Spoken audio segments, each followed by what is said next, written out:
샬롬, 말씀 읽어주는 김기훈 목사입니다. 오늘도 기대하는 마음과 사모하는 마음을 가지고 하나님의 말씀 함께 읽겠습니다. 시편 65편 1절부터 13절까지의 말씀입니다. 시온에 계신 하나님, 침묵이 주께 찬양하고 순종도 그리합니다. 주께서는 그 모든 것에 담긴 기도를 들으십니다.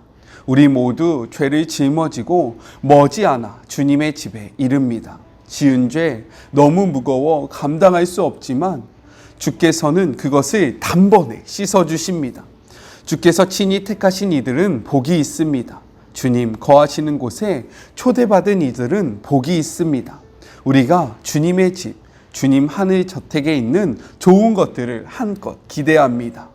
주님의 놀라운 구원의 일들이 주님 트로핀 보관실에 전시되어 있습니다.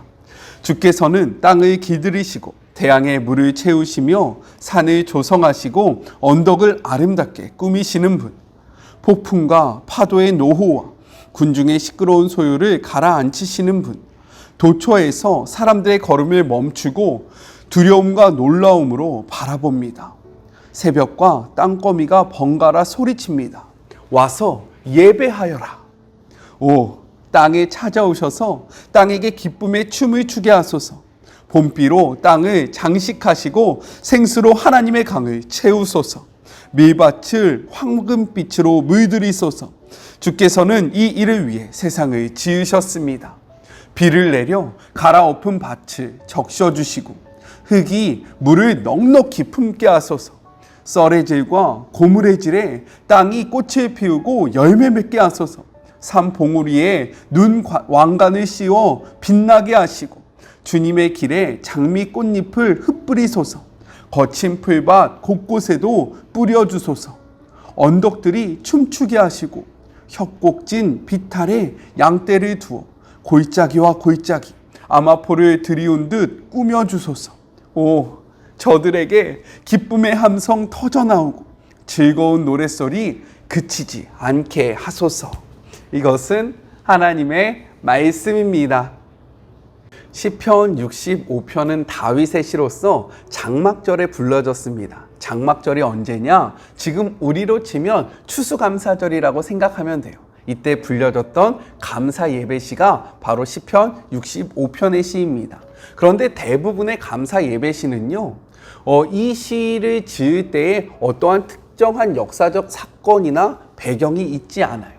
보편적인 상황에서 불려졌던 시입니다. 이런 것이 바로 시편 65편의 특징이다라는 것을 아시면서 우리 같이 내용을 살펴보았으면 좋겠어요. 시편 65편은요, 내용상으로 보면 세 부분으로 나눠서 생각해 볼 수 있습니다. 먼저 첫 번째 1절부터 5절, 죄를 사하시는 하나님을 향한 기도의 내용이 담겨져 있어요. 우리 2절의 말씀 같이 한번 읽어볼까요? 기도를 들으시는 주여 모든 육체가 주께 나오리다 라고 이야기하고 있습니다. 히브리어에서 기도를 뜻하는 단어는요 12개 이상이 됩니다. 그 중에서 오늘 본문에서는 무엇이 사용되었냐? 테필라라는 단어가 사용되었는데 이 테필라는요 주로 언제 사용되었냐? 고난으로부터 구원을 호소할 때 사용했던 표현이 바로 테필라, 이러한 기도의 표현이었습니다. 따라서 지금 다윗이 말하고 있는 이 기도는 고난 가운데 하나님 앞에 드리는 간절한 간구의 기도였다는 사실을 우리가 이 단어를 통해서 확인할 수 있다는 거예요. 다윗은요, 과거 자신의 죄악으로부터 고통을 당했을 때, 또한 자신을 해하려는 그 수많은 대적 앞에서요, 하나님 앞에 간절히 기도했습니다. 이 기도를 통해서 그는 구원받았고요, 고통의 문제를 해결받았어요. 이러한 경험을 통해서 그는요, 확신했습니다. 하나님은 하나님 앞에 기도하는 자들을 내치시지 않는다. 그들의 기도를 모른 척하지 않으신다. 그들의 기도를 들으시고 그 기도에 응답하시는 분이 바로 우리의 하나님이다 라는 그러한 확신을 가졌다라는 거예요. 그래서 3절 이렇게 고백합니다. 죄악이 나를 이겼사오니 우리의 허물을 주께서 사하시리이다. 자신은 죄악 앞에 넘어지고 꼬꾸라지고 무기력한 존재이지만 우리의 하나님은 다르다라는 거예요. 나는 죄악의 문제로 인해서 슬퍼하고 고통 중에 있지만 때로는 하나님이 싫어하시는 그 죄악의 문제 가운데 살아가지만 우리의 하나님은요 완전히 다르다라고 선포합니다. 왜요? 우리 하나님은요, 우리의 죄악의 문제를 완벽하게 해결할 수 있는 분이다. 단번에 이것을 해결할 수 있고 깨끗게 하실 수 있는 분이 바로 우리의 하나님이다 라는 그러한 고백을 하고 있는 거예요. 성경은요, 이렇게 이야기합니다.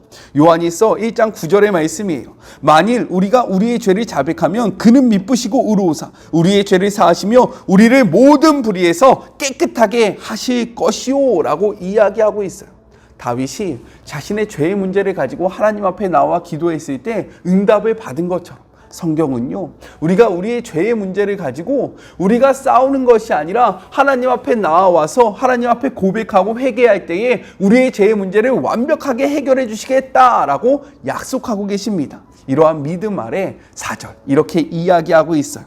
주께서 택하시고 가까이 오게 하사 주의 뜰에 살게 하신 사람은 복이 있나이다. 우리가 주의 집 곧 주의 성전의 아름다움에 만족하리이다 라고 이야기합니다.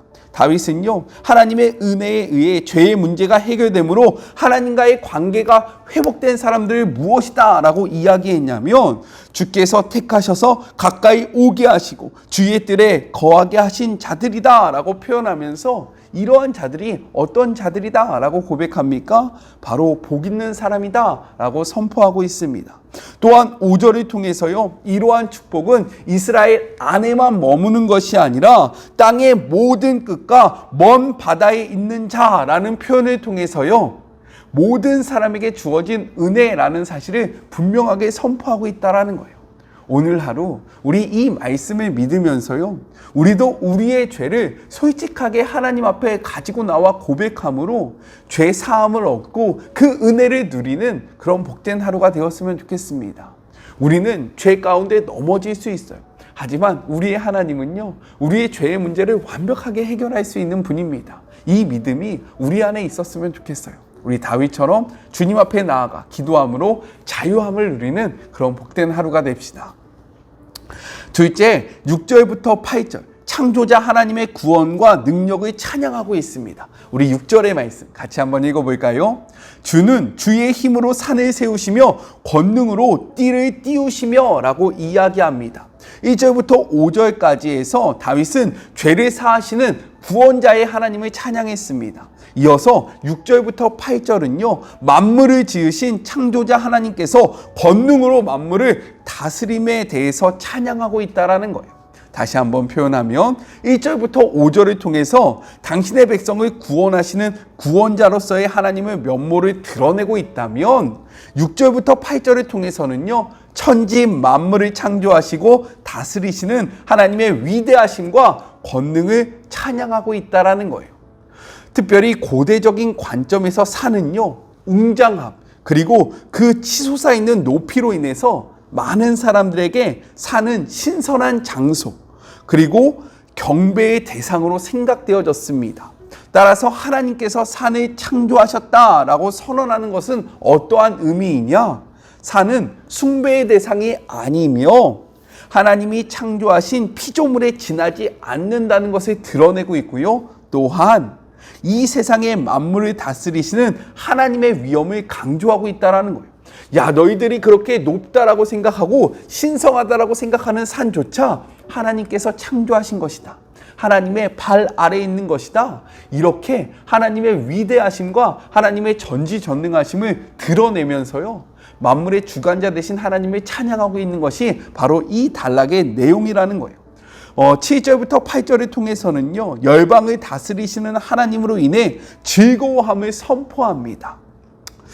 우리가 이 말씀을 통해서 무엇을 생각해 봐야 하냐면요, 우리는 무엇을 의지하고 있는가, 무엇을 붙잡고 있는가를 바라봐야 한다는 거예요.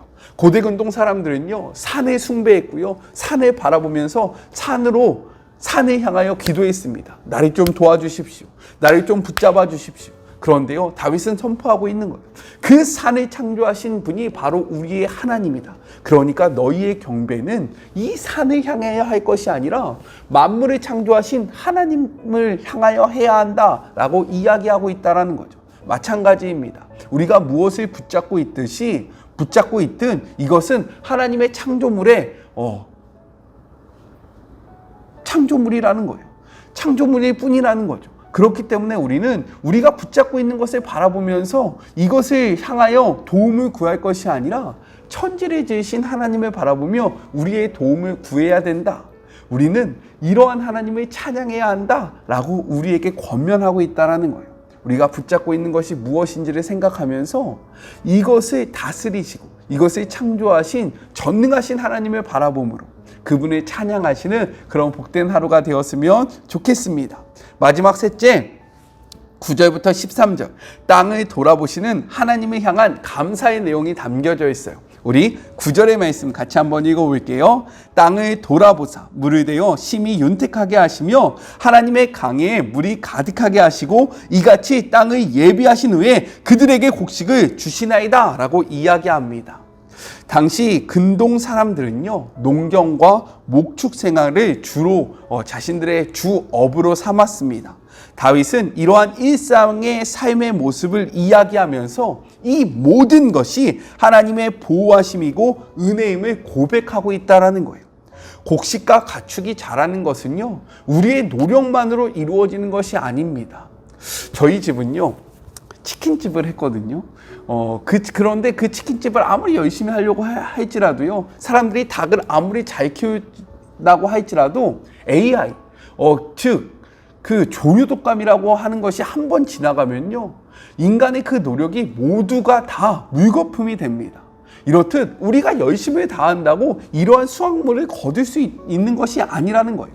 하나님의 보호하심과 하나님의 지켜주심, 그리고 하나님의 은혜가 있을 때에만 우리가 이러한 것들을 누릴 수 있다라고 이야기를 하고 있는 것입니다. 곡식이 자랄 때 무엇이 필요합니까? 적절한 햇빛, 그리고 바람, 비, 토양의 그러한 양분이 필요하지 않습니까? 이것은 우리가 주관할 수 있는 것이 아니라는 거예요. 이 모든 것이 하나님의 은혜이고 하나님의 돌봄이고 하나님의 그러한 은총이다라는 것을 고백하면서요, 우리로 하여금 일상의 삶을 허락하신 하나님, 이 모든 것들을 허락하신 하나님을 바라보며 그분께 감사하는 삶을 살아야 한다라고 우리에게 이야기를 하고 있다는 거예요. 지금 우리가 누리는 것이 우리의 은혜, 아니 우리의 힘이라고 생각합니까? 아니에요. 이것은 하나님의 은혜이고 하나님의 보호하심이고 하나님의 은총입니다. 오늘 하루 정말로 하나님께서 우리에게 허락하신 그 은혜들을 생각하시면서요, 위대하시고 그리고 찬양받기에 합당하신 하나님 앞에 우리가 감사를 올려드리고 정말로 그 하나님을 마음껏 찬양하는 그런 복된 하루가 되었으면 좋겠습니다. 우리 같이 기도할까요? 하나님 감사합니다. 이 땅의 모든 것들은 우리의 노력으로 이루어지는 결과물이 아니라 하나님의 보호하심과 하나님의 은총의 결과임을 고백합니다. 하나님, 주님은요, 우리가 죄의 문제를 가지고 주님 앞에 나아갔을 때에 우리의 죄의 문제를 완벽하게 해결해 주시는 분이시며, 또한 이 만물을 창조하신 이 땅의 통치자이시고 이 땅의 주인 되시는 분이십니다. 우리가 이 사실을 인정하며 하나님 앞에 감사의 기도를 올려드리고 하나님을 찬양하며 하나님의 그 높고 위대하심을 바라보며 하나님의 그 사랑을 노래하는 복된 하루가 될 수 있도록 주님 축복하여 주시옵소서. 우리의 우리됨은 주님의 은혜임을 고백합니다. 하나님, 이 모든 것이 주님의 은혜임을 고백하며 우리가 이 사실을 인정하며 하나님을 찬양하고 하나님을 바라보는 그런 복된 시간들이 될 수 있도록 주님 축복하여 주시고 함께하여 주시옵소서. 찬양받기에 합당하신 주님을 바라보며 거룩하신 예수님의 이름으로 기도드립니다. 아멘. 은혜라는 찬양에 이러한 가사가 있죠. 모든 것이 은혜, 은혜, 은혜. 우리가 누리고 있는 모든 것은요, 당연한 것이 아니라 하나님이 우리에게 베풀어 주신 사랑이고 은혜입니다. 이 사실을 기억하시면서 우리의 하나님께 감사를 표현하고 우리의 하나님께 찬양을 올려드리는 복된 하루가 되었으면 좋겠어요. 저는요, 삶의 자리가 시작되는 월요일 날 또 만나도록 하겠습니다. 사랑하고 주님의 이름으로 축복하면서 오늘 하루도 힘내세요. 우리 월요일 날 만나요. 안녕. 한 주간도 수고하셨습니다.